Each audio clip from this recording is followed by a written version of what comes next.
Hello everyone, welcome to our YouTube channel where we share daily online tips and hacks.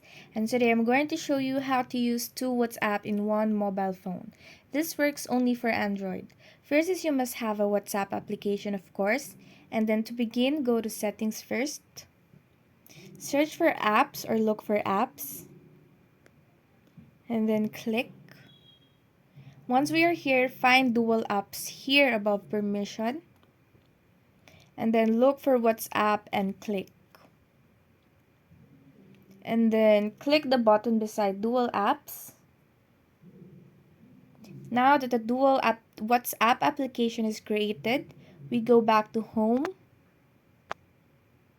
and look for the second app and open. And now you can log in your second account. And that's how you use two WhatsApp on one mobile phone. If you enjoyed our video, please like and subscribe.